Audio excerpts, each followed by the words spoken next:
Sunday morning, children, youth, young adults, seniors, elders, we gather on a Sunday morning. This is the story of how we transformed our Sunday services by envisioning how we could build stronger relationships between all ages in our community.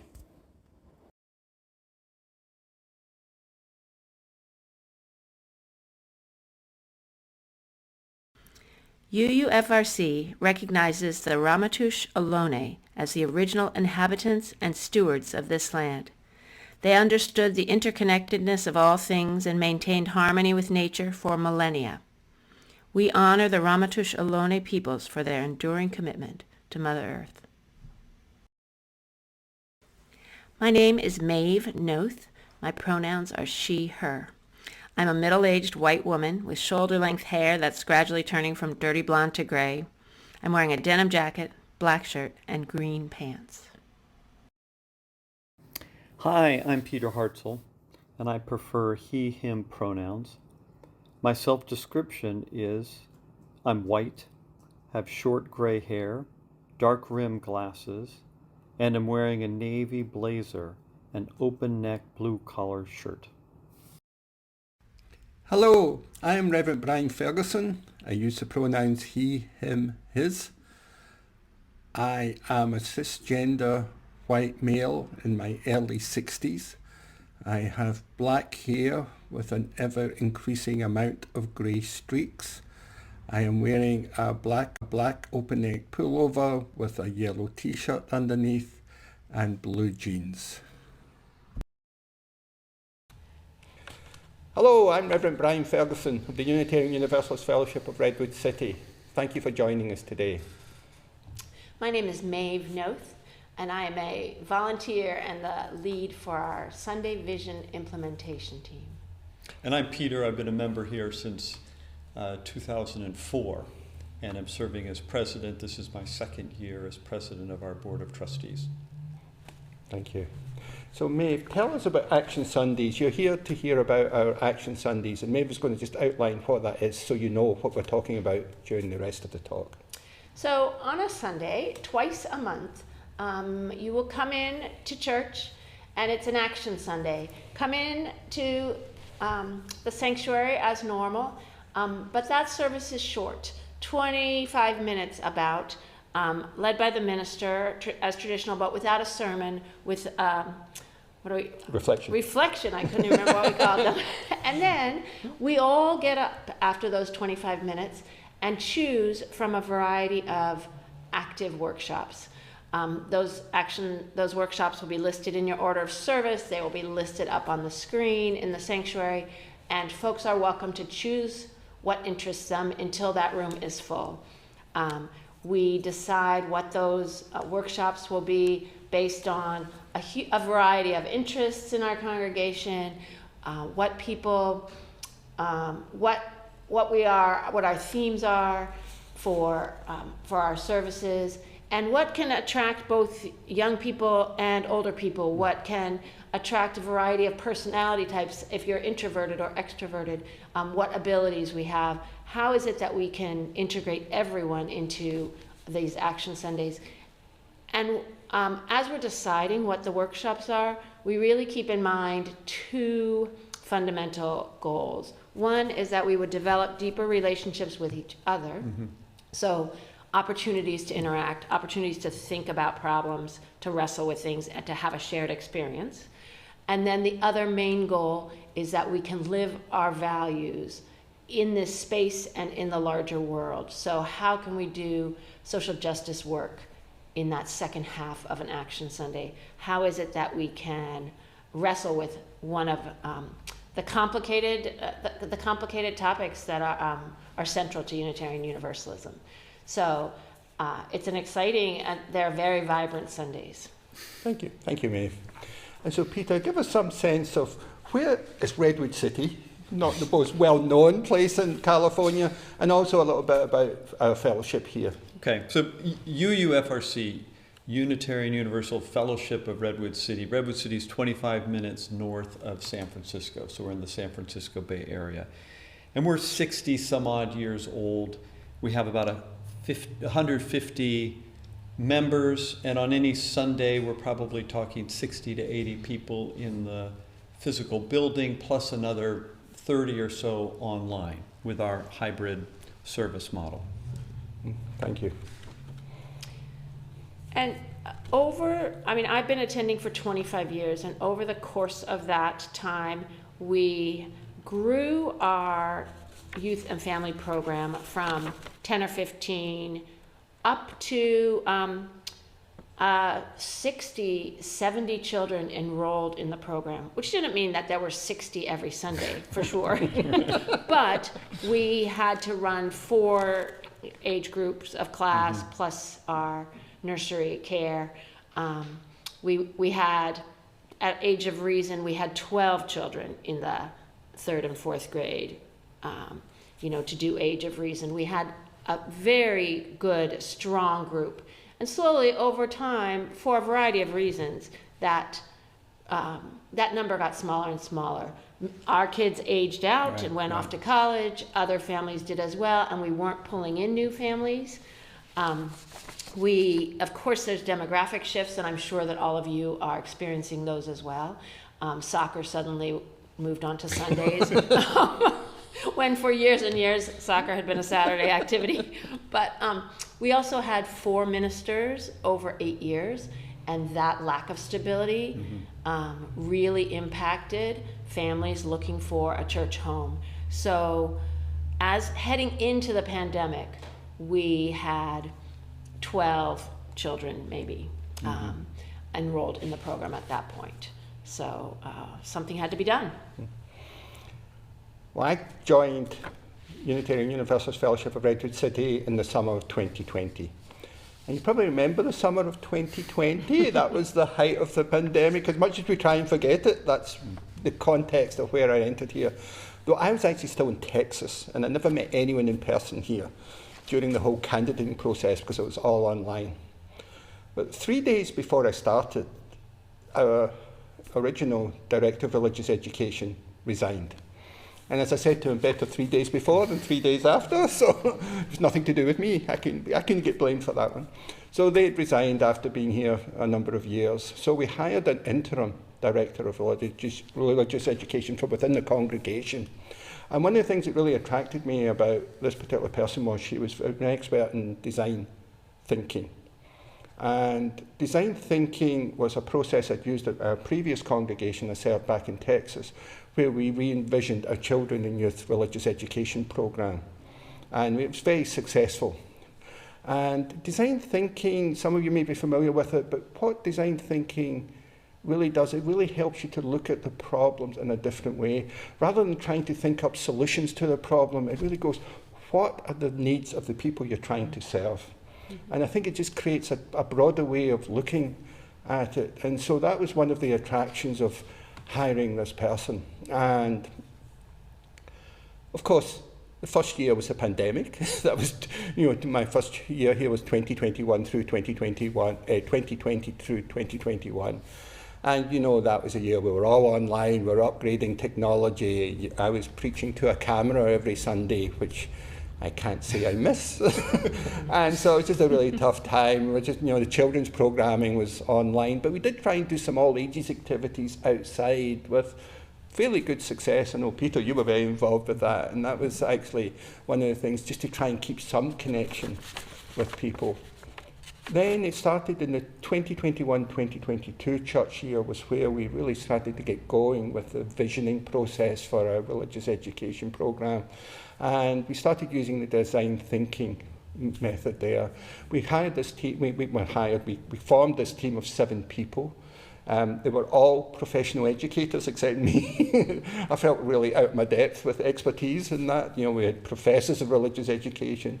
Maeve is a children's librarian. There's elementary school teachers, middle school teachers, so there was a lot of knowledge. There was also a lot of people who had children go through the previous program as well. All of us were parents, including myself, so we cared about this deeply. So that was what we brought expertise, but we also brought passion for religious education to this.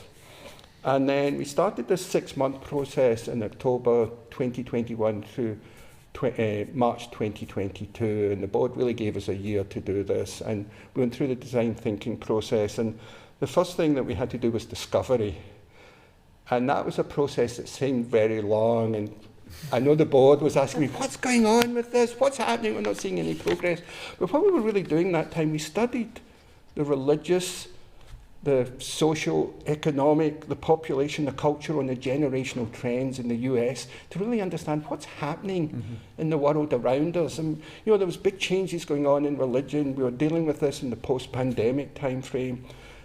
Another thing we did, we interviewed former DREs here. We also interviewed other local directors of religious education to really get on. What are they thinking? What changes are they seeing?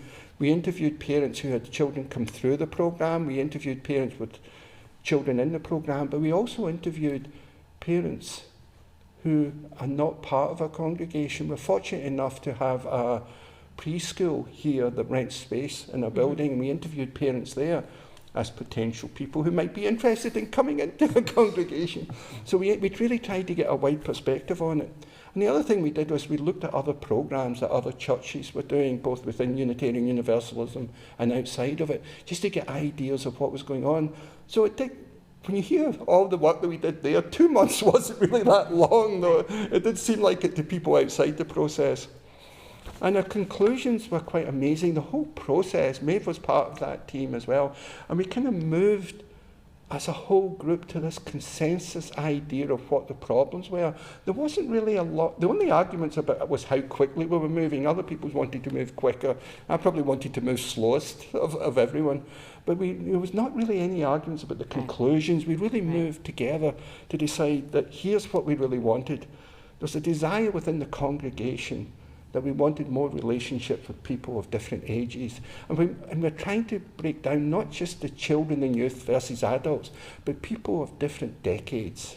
You know, you've got your elementary school children, you've got your middle and high school, you've got your young adults, you've got maybe parents in the 30 to 40, but really trying to build more connections truly multi-generationally, intergenerationally, and not just children and youth. And the adults, you know, really trying to break down that. And that's what we really try to focus on, is that intergenerational, multi-generational community. The other thing that we really came to the conclusion that one of the places that happened in our church was a church retreat.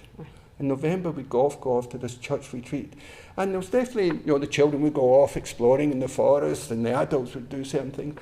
But there was a lot of relationships and connections at the church retreat. So one of the things we thought was, like, how could we take that model and perhaps bring it in to a Sunday morning, or more into the church, really, was what we were looking at the time. And then one of the things, and I say this partly glibly, but partly quite seriously, one of the things we heard from a lot of the parents was they'd like to be with their children on a Sunday morning, but not responsible for them. Right. Anyway, and as a parent myself, I can relate to that. You know, there's an element that, you know, maybe you've got two parents who are working, the children are very busy with all the scheduling, and they want to be together, but maybe not necessarily responsible, or have the choice to be with them or not. And I think the children maybe wanted the choice to be with their parents or not as well. You know, that probably happened too. But we also recognised that it was hard for families to commit beyond Sunday, because, you know, there was, you know, as I said, children are busy, two working parents. Maybe you don't have the option of, you know, well, we can go to a Wednesday night thing or a midweek thing or a Saturday thing. You know, so we really thought, what can we do on Sunday mornings? And then the other thing we recognised that the parents were burnt out volunteering in children and youth religious education. However much we tried to recruit beyond the parents with children in religious education, it was hard. And, you know, the parents were getting burnt out. So we realised we really need to rethink the Sunday morning, because if we can get parents on the Sunday morning, how can we address all of those concerns by rethinking that model? I mean, what came out of that, there was two big changes. One thing we did was we decided to hire 2, potentially 3 paid teachers. And one of the reasons for that was we realised the curriculum was important, but a more important element was classroom management. And not all volunteers are great at classroom management. You know, it's a skill. Mm-hmm. So really hiring that skill and taking that money and putting it into the classroom. The other thing was, you know, the parents were burnt out, so this reduced the level of volunteer involvement. There would still be a requirement for an assistant to the teacher, but they didn't have to do any preparation. They could just show up on a Sunday and do that. So it just lightened the burden on the parents. And perhaps the most important thing was it gave the children consistency in the classroom. Mm-hmm. Right. Because when you're getting a different person every Sunday, the children don't really get a chance to form a relationship, even if it is with a paid volunteer. So that was one of the reasons to really address a lot of those things, was to get paid teachers. But the bigger thing, as Maeve spoke about earlier, was the Action Sundays, with the short 25-minute service and the different workshops that we do, you know, potentially 5 or 6 on a Sunday. So why did we choose Action Sundays? So just to be clear, the first and the third Sundays we have the regular service with hymns, time for all ages, children leave, and have the regular RE programming that most churches have. But the second and fourth Sundays we did the Action Sundays, and one of the reasons was we felt we really needed to be intentional about building intergenerational community on a Sunday. And you know, it might happen in fellowship time, but by having these workshops where different groups could meet, as Maeve said earlier, really build relationships with one another, that was a very important part of being intentional about having these Action Sundays. The other thing we thought about was it invited more people to share their skills and passions on a Sunday without a huge commitment. Because if you teach RE, maybe you're teaching for the whole fall semester or spring semester, or you might be teaching for 6 weeks in a row. With the Action Sundays, you could teach once a year. You're passionate about some social justice issue, you could do an Action Sunday workshop about that.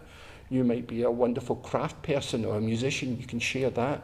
You could do it once in the fall, once in the spring, once a year, but allowed more people in the congregation to share the burden of, you know, basically education and leadership and share their passions. And it also engages people with different learning styles. I mean, maybe you're into craft, maybe you're into music. Right. So it really, you know, the recipients could really explore in the topic in a way that was of interest to them. And the other thing that was just exciting for us, it was different from a typical church service. And so we felt that would just basically open up, you know, creative possibilities and opportunities for us, you know, just by having this different thing. And how would newcomers, would they be able to engage with it? So these are some of the things that really just drove us, and we're really excited about how the model's turned out. The energy at the church is really great. I'd like to ask Maeve to share a little bit more about, tell us more about the details of Action Sunday. Okay, so we've moved from our visioning to an implementation team, and Peter will explain a little bit about how we pulled this off with the whole congregation, but now I lead the implementation team, and some of us members also are part of the visioning, but many of us are not.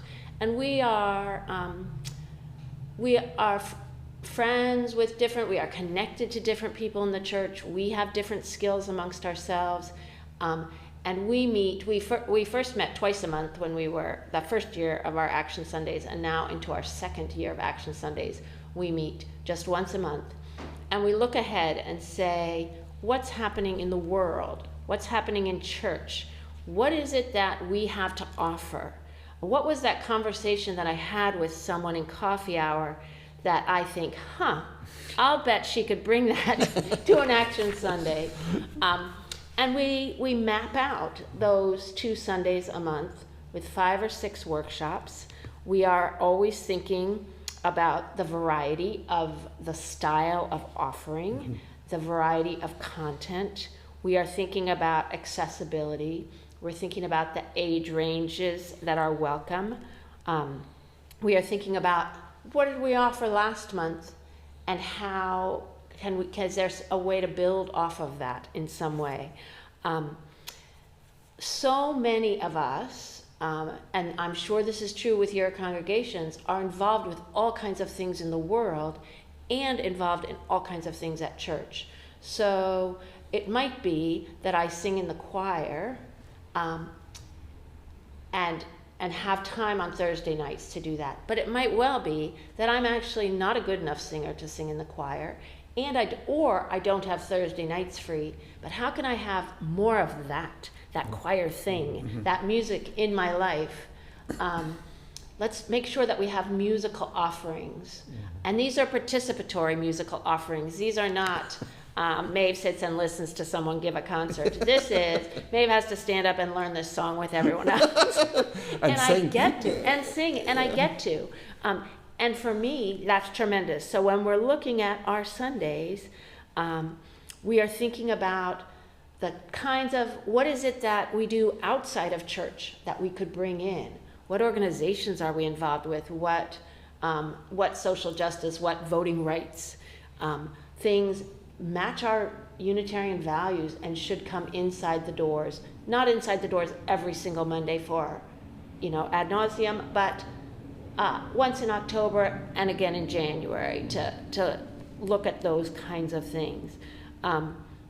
We have brought in members of the community who are not part of our congregation. We've had we had chair yoga a couple of times, and that is a friend of the congregation has offered that for us.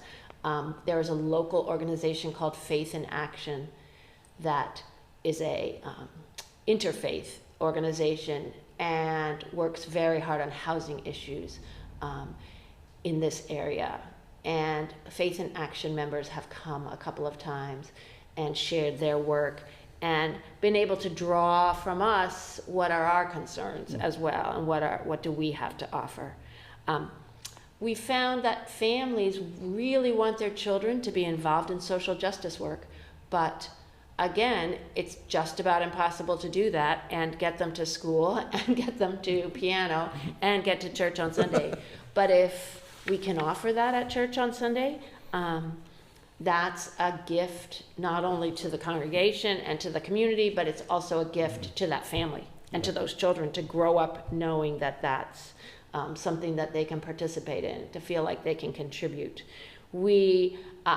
Many of your congregations also will have small groups, covenant groups of some sort. And again, not everyone can commit to a covenant group that's going to meet at regular intervals. But what if we can seed our Action Sundays with some of those small group discussions? We can bring in those other elements of church life and weave them into a Sunday morning so that we can all have that experience sometimes. Space is always a consideration. We do not have a huge building. We do not have great expanses of space. So that's something we have to look at every month. How are we going to do it? If it's a January workshop, we can't put it outside. But if it's a May workshop, odds are very good that we can be in the neighboring park as well. So that's something that we're always thinking about. We are always thinking about the value of developing relationships. And then how does that workshop build interaction?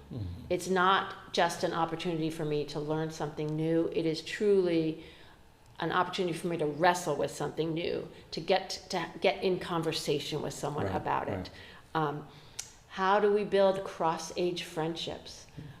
Valentine making both years has proven to be a great Action Sunday workshop right before Valentine's Day, because love is our central value, as we know. But it also, no one really needs help. The 6-year-olds sit right down with their glue sticks, and the 60-year-olds and the 96-year-olds, and so you find that everyone can work and chat in this way that it's not always possible in a church. We are learning as we go, and we're improving. We've had some workshops that are not as riveting as we would hope. Few of them. I would say some leaders need more direction on best practices, and we'll talk a little bit more about that. But workshop design and execution, we definitely rely on a good core of volunteers to manage Action Sundays. And we have hired Right now we have a high schooler who is our furniture mover and helps with setup and is amazing. Yeah. It's an opportunity for a 16-year-old to feel like he's really contributing. And he struggled to find a place in the Right. congregation till that. He absolutely did struggle, and now we've given him, now he stands straight up, he looks the adults in the eye, and he says, do you need any more tables? And it means I can ask someone who's 80 to lead a workshop and not say, and drag your own tables in. So it's working for all of us. We've learned that, but we need to spread the load. We have to figure out how to sustain this. Yeah.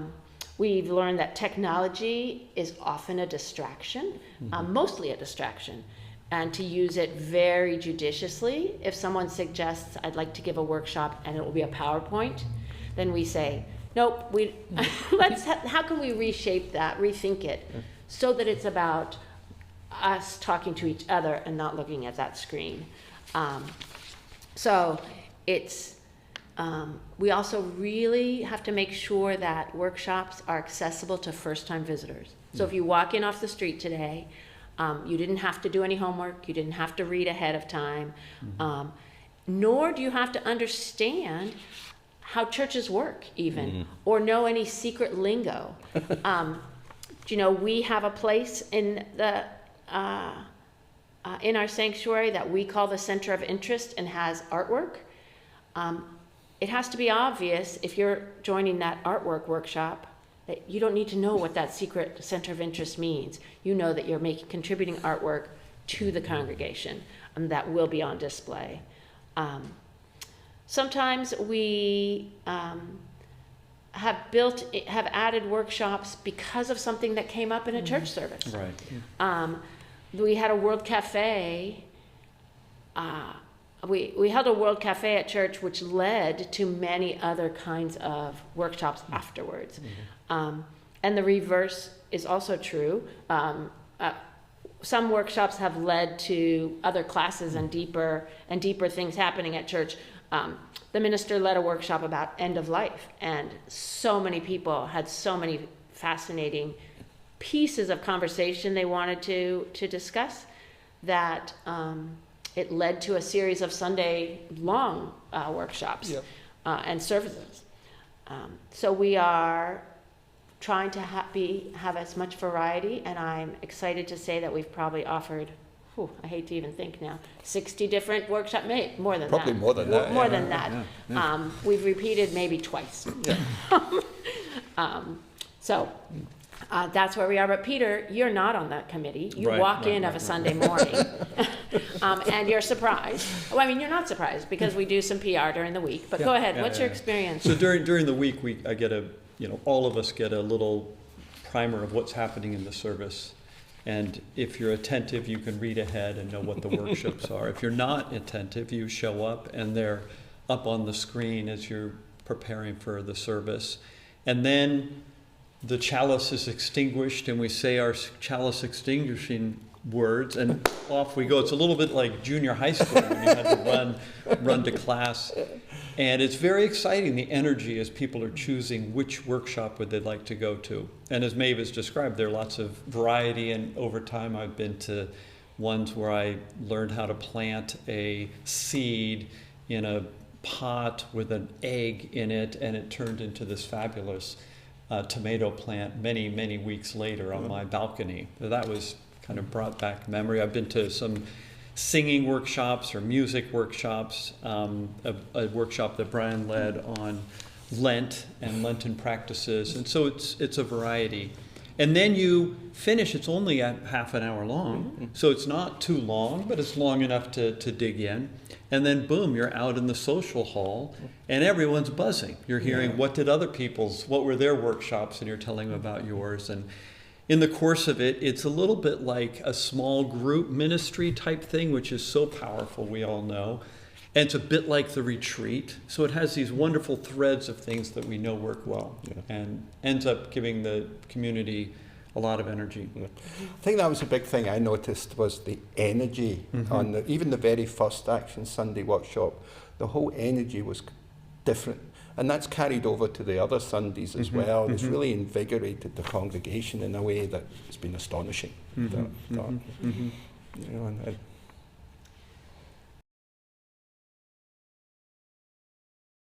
Our family loves Action Sundays. It's a fantastic opportunity for us to experience different parts of the congregation, whether it's civic engagement, a deep reflection on the theme of the service, something artistically oriented, or even personal professional growth. It also enables us, Action Sunday enables us as a family to have intergenerational experiences within the groups that we join, but also for us to separate into the areas where we have a strong interest. For example, we've brought my mother-in-law with us a number of times, and she gravitates to the arts. And so that's been great for her to be able to do that. I've joined some of the civic engagement exercises a number of times, and those have been really meaningful for me. I've had opportunities to write letters on issues that were important to me, prepared by someone else, which makes it easy for me to do. But my daughter also, who's 23, she and I have joined a number of sessions together. Those have included singing together, playing instruments together, and also having deep dive conversations into, for example, the art of listening. So we are big fans of Action Sunday, and we can see how engaging in that way has made us closer to other people and allowed us as new members to get to know people fairly quickly. But also how Action Sunday really infuses the entire congregation with energy.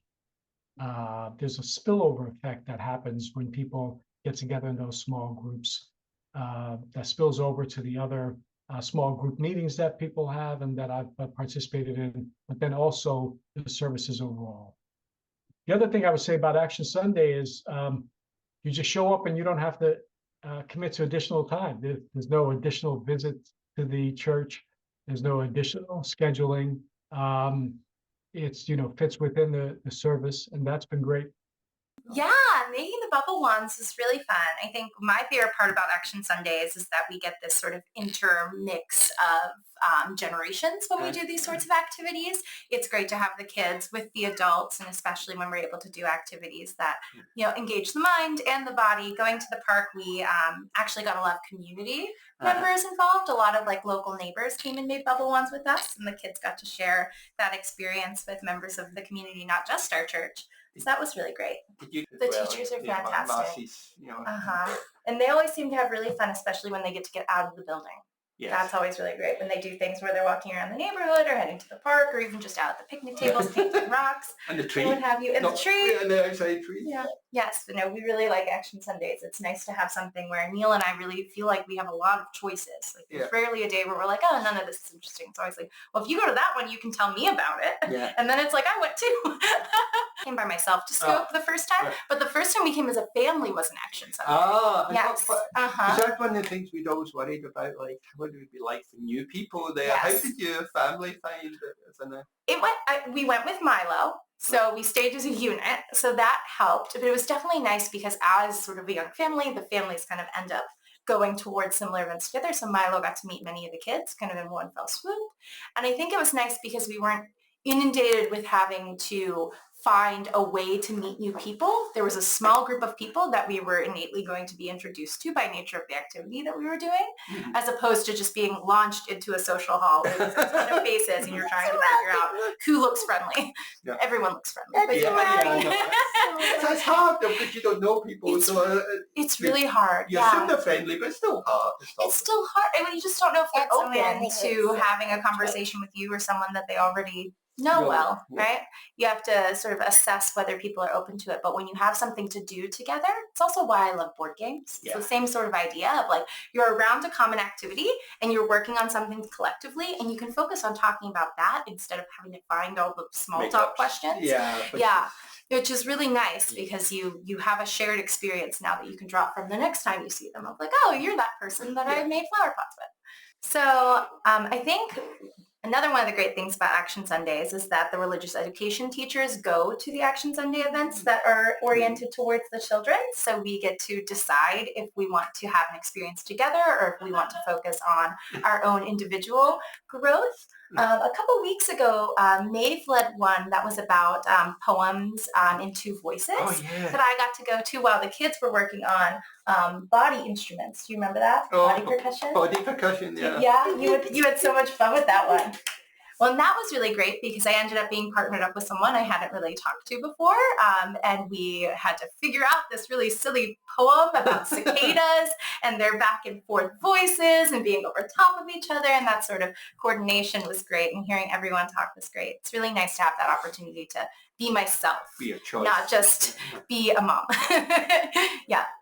Yeah, I think that was one of the things that we know is the parents, like, sometimes they want the choice of being with them or not. Yes. And there's definitely been many of the events for the kids that I want to go to. Yeah, that's good. You know, they have such fun things, especially when they were working on, when we were making the flowers of the paper or the tissue paper for Tovis's Ordination. Yes. Yeah. So like a lot of the crafts, sometimes you just want to use your hands. It's really fun. What did you do outside? We were writing in this language. That had 100 names for God, and we were practicing all of them. Oh, really? We only got to like 20. You got to 20? That's Like, a lot. we had to take like 5 minutes out of it to like make one that was like this long. Wow. So what was it you were writing it? Was it just in paper or was it? It was on paper, but the hard part was that it was not right to left. It was left to right. Oh, and can you remember any of the names? One of them was super long with like, I think it was like. She can see it. That's awesome. No, I mean, I just really like the Action Sundays. It is actually giving us an opportunity to really meet a lot more of the congregation than I otherwise wouldn't have had an opportunity to interact with, and it's made it feel more like a family. And it's something you make you more like a family. Yeah. Yeah, and it's been nice for me because I've seen the girls really start to truly interact with other people, and they're really comfortable here now. That's great. And they look forward to it. So Where's for the me, door it's awesome. Feeling seen is really appreciated.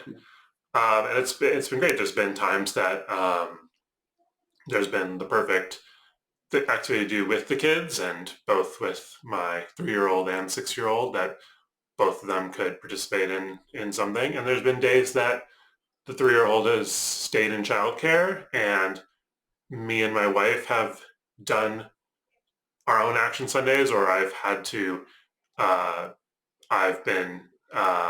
I've volunteered previously to help with one of the Action Sundays, and it was me and my son who came, and I felt perfectly comfortable that I knew that I could send my son to one of the Action Sunday events, not the one that I was in, which was a discussion group, and he would get bored, but he could go to that kid-oriented one by himself, and I wasn't there, his mom wasn't there, and it wasn't just youth group leaders or youth teachers. It was just he got to be with the community and do something with the community. And his teacher was there. And his teacher was there, and there were people he knew. But when I was growing up in youth group, I felt very connected to the youth group. I felt very connected to the specific teachers, but I was kind of felt separated from the church itself, or I guess the adults who were unaffiliated with the youth program. And I can see my kids having more connections to every member of the church, and that's really special, and I don't think that would be possible without Action Sundays. Yeah. I would also say that Action Sunday provides some diversity when it comes to worship experiences. And UUFRC has been fantastic in that regard, mixing different approaches every Sunday. But Action Sunday and some of the other things that we do increase diversity, and thereby make it more interesting, make the services more interesting, and that really helps. So my family and I started coming to UUFRC in 2018, and we've really noticed a shift in the last 2 or 3 years. And it wasn't until recently that I connected that shift in energy and excitement and vitality to things like Action Sunday. And clearly, Action Sunday has spilled over into the other activities we engage in as a congregation, whether it's small meetings, the services themselves, and certainly has facilitated us as new members of the congregation, are getting to know other members. It's easier when you do that in a small group setting, and that's what Action Sunday allows us to do. And we don't have to make a special time to come to the church for an activity like that. It happens as part of the service, and we really value and appreciate that. For me, the Action Sundays have been a really great change. The very first Action Sunday had so much energy. We were in the sanctuary for the first half hour, and then everybody got up and found their room and found their topic and went into the meetings, and then after that, it was like there was this incredible energy and buzz, and it felt like the entire congregation was involved and engaged. The social hour afterward was like incredibly fun. And so I've enjoyed going to the different workshops. It's one of the important things in a church setting is to have the opportunity for smaller group experiences. And so these Action Sundays give us the chance to not just be with a smaller group, but also interact with people and hear what they think about different topics, and share our experiences and thoughts. I think it was about hopefulness, and it just made that one was so good because I definitely felt so much better coming out of it, and hearing about other people struggling with how to be more hopeful and wanting to have ideas of actions to take and ways to do that. And so the presenter had ideas, but then people bouncing off each other also had ideas, and that was really great. I also led an Action Sunday on visible mending, and I so appreciated the materials that Maeve prepared on how to think about an Action Sunday, and that it's not just a workshop, it's not just a how-to, that we're tying it into our values, and so my workshop was on visible mending. And so when I suggested it, of course, I thought we'd sit around and we'd sew. But that gave me the opportunity in reading what she wrote to take that step back. And then what it allowed me to do was to go deeper into like, why did I like doing visible mending, and what did it mean to me? And to be able to bring that and talk to the other people in the group. And so it was a wonderful experience for me to lead my first workshop.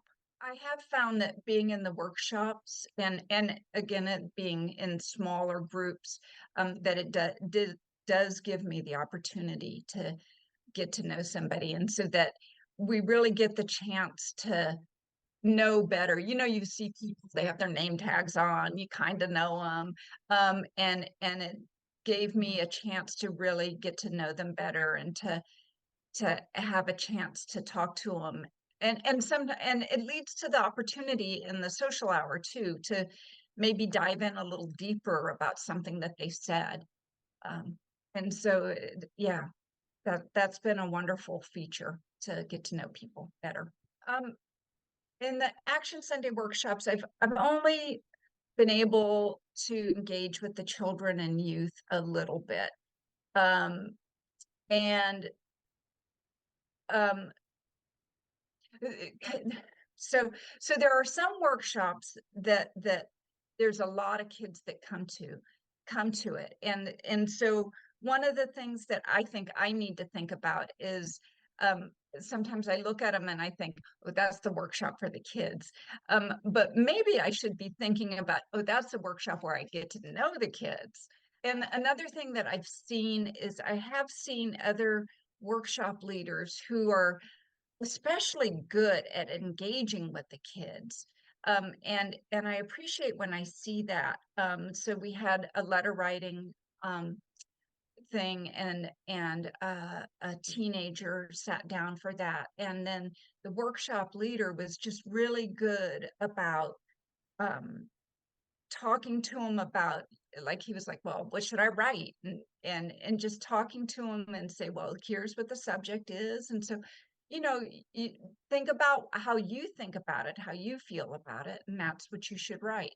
And she was just really great with him. And so it's good. It's also good for me to see how other people are engaging with the kids, because some of them are really modeling like really great ways to interact.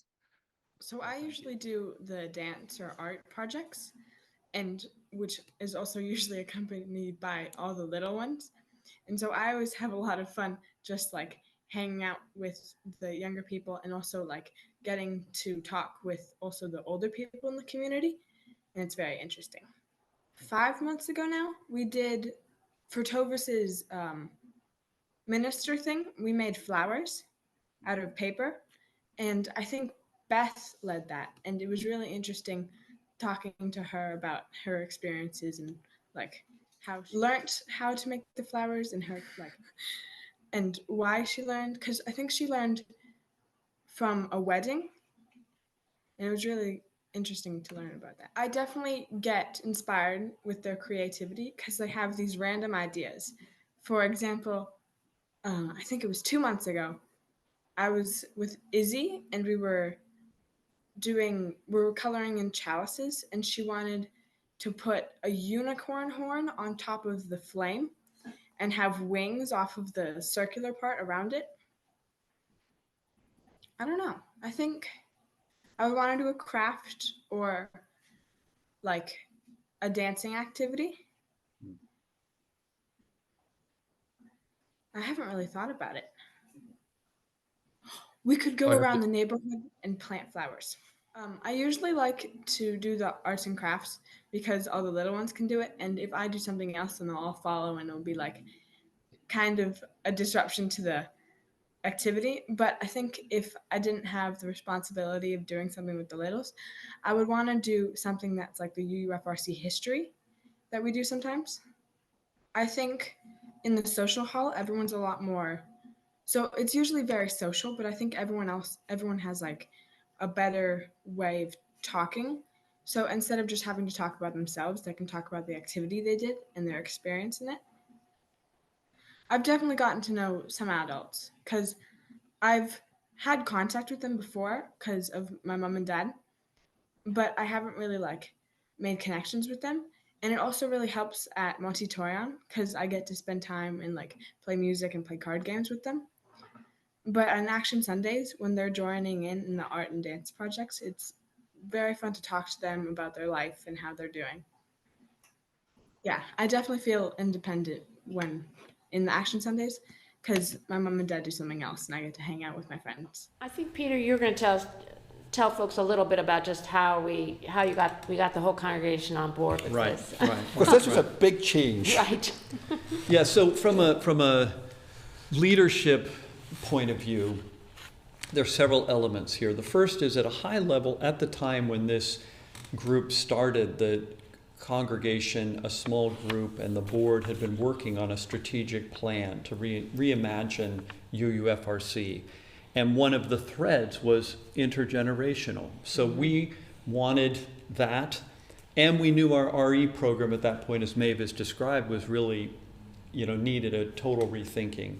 And finally, we needed to grow. Coming out of the pandemic, We knew that more people in the community was really important. So with those three as cornerstones, it was the board that then gave direction with Brian and in consultation with our acting DRE at the time to go off and launch this intensive process that Brian has described so well. So let's start with that. We had a vision and this fit into that. The second key point was that we took our time. This wasn't a sprint. We gave this committee a year to figure out what they needed us to do. And the third key point was we kept engaged, the board kept engaged with this task force, and the board then kept communicating with the larger congregation. So we were hopeful, and I think it proved true, that this was not a surprise, that the thinking was going on. And then at our annual meeting, which was in June that year, after really a full church year of working on it, we could present to the congregation this very exciting vision. Prior to that, there'd been surveys. What do you think about RE? What do you think this could work? There'd been forums, so there was plenty of opportunity, although it's never enough, and there are going to be people who are surprised at the end. We came out of the annual meeting. There was no budget impact because we were swapping out a DRE expense for these teachers. No budget expense. It didn't require a big congregational vote, which simplified it a little bit. And then very importantly, we gave it a limited time frame. We said, let's try it out.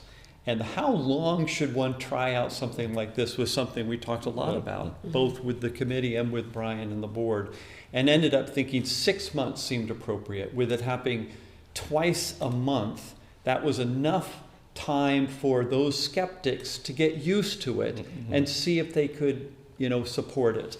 But it wasn't too long that we never got to the point of really making it the way we were doing the new church. And so that's what we did. After 6 months, then we had a review, another survey was sent out, we met with the committee, and we ultimately together decided that we would continue forward. And I think at that point, with great enthusiasm. I think so, yeah. I think so. Yeah. I think the final thing I'd say is simply continue to be willing to tweak. And it's never perfect. And we continually check in with Brian and Maeve at the board level to make sure there's anything else to tweak. But with that combination of 4 or 5 elements, I think we were able to successfully move the congregation along with this fairly radical change, frankly. It feels normal now, but at the time it felt like a big change. And there were a number of people who were skeptical of it ended up saying they really liked it. And I think that was a really positive thing, that people said, look, I'm really skeptical of this, but I think it's great and it's the best energy I've seen in this congregation for years. And I think that was, when we heard feedback like that. And of course, as Maeve said, things didn't always work totally smoothly, but I think always being open to change and adapting has been a great example of what we can do as a community. So. And I just remembered something that we haven't mentioned at all, which is some of our workshops we do as hybrid, so that our Zoom attendees, I mean, we haven't said a thing about that, but if you are attending church from home, there will be 2 workshops for sure, any given Action Sunday that you can participate in as a hybrid. So that is something that's ongoing. We're improving that as we learn, but we are always thinking about the different ways people attend church. And we've done some, and we've started just recently doing Zoom-only workshops as well, because we felt, we know how to do in person, we know how to do online. The hybrid stuff's really difficult, and it's definitely an area I think we can still improve upon. But the Zoom-only ones was something that when we talked to the people who are online consistently, they said, that might be good for us. And so that's what we're doing, and and we still want to do the hybrid ones because we want to try and do as much as we can to keep one community. Right. But sometimes if you just want a good experience, sometimes the Zoom-only workshops will be something that we've done. So. And I mean, it seems unlikely at this point that we will go back to traditional Sundays every Sunday. Every Sunday. I honestly can't imagine that. That said, I don't know what it will look like in 5 years, Yeah. but people are incredibly energized by the variety and the new connections, and being involved in so many more aspects of church life. Right. Visitors Have also, that was Yeah. one of the concerns we had. What will be someone coming for the first time, what will it be like? And we have had consistent feedback from the first time, like, this is one of the best experiences I've had in church. This is not what I expected. So, that was a legitimate concern we had. Will visitors feel good, or will they just feel completely lost? But I think it helped them connect with people, because there was more interaction, and they felt, maybe not that they totally belong, but they felt more comfortable because they weren't just sitting by themselves somewhere in the sanctuary. So I think that's been a really positive thing as well. Yeah. That we weren't sure about when we started it. True. But I hope that this seems exciting to you. I hope that you want to try something in your congregations, and that you will join us.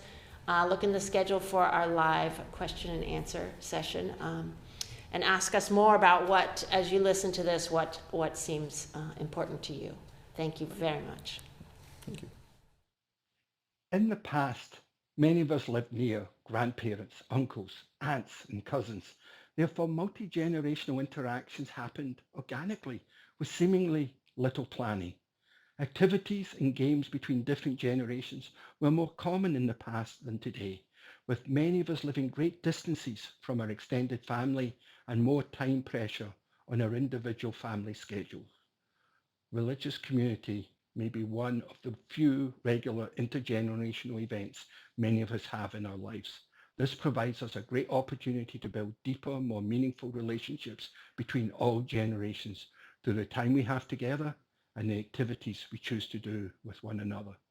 Our Action Sunday program was our attempt to build more intentional relationships between all ages in our community by encouraging doing more activities together on Sunday mornings. We welcome your questions and thoughts about our program. We hope you feel inspired by what we shared, and we wish you well creating your own successful Sunday program.